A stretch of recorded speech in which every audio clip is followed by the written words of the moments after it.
Stopping cold turkey didn't work for you? It didn't work for me either. Smoking is a complex set of habits. This complexity needs a strategic approach to stopping. I started smoking when I was 14, but 6 months ago, I decided to stop.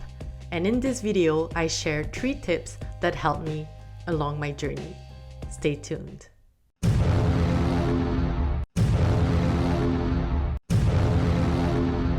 Inner heroine!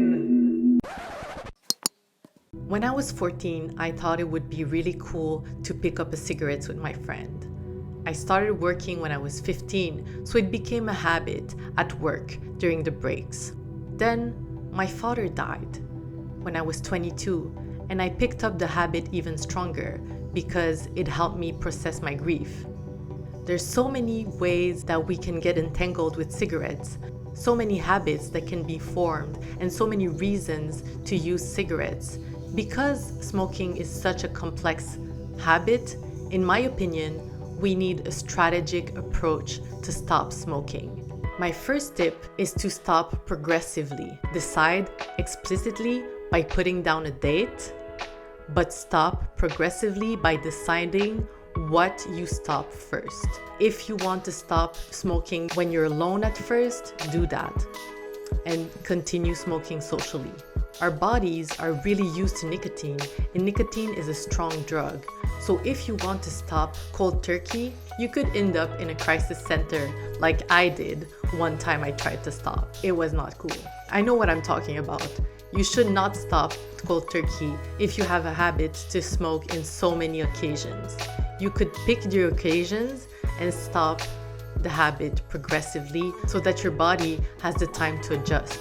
My second tip is to replace this bad habit by a good habit. My favorite good habit is to drink more water.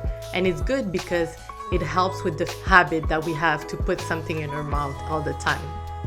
This habit of putting something in your mouth can be really deep and strong because it comes from a psychological issue called oral fixation, according to Freud. This means that in some way we lack nourishment. We lack a closeness to a caregiver. There's something that went wrong in our development, and now we need to put something in our mouth all the time to feel nourished, to feel like we're good enough. This habit is hard to stop because of that. Drinking water is the best thing that you can do. You can also smoke something else than nicotine, such as herbs.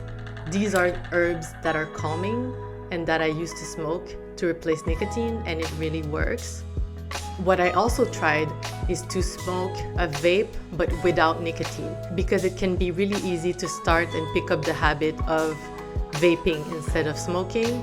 You should always vape without nicotine. The third tip I have for you is to track your progress. So first, you stopped progressively.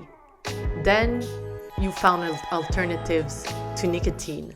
And then you quit completely and you track your progress to stay on track and stay nicotine free. These apps are really good because they tell you how long it has been since your last cigarette, and some apps also tell you how much you've saved and what health benefits you had from stopping smoking.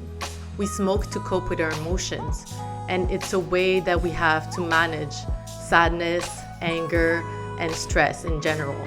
But there's better ways to cope with our emotions, and for this, you should really watch my next video about meditating, where I talk about tips to start meditating gently and in the right way.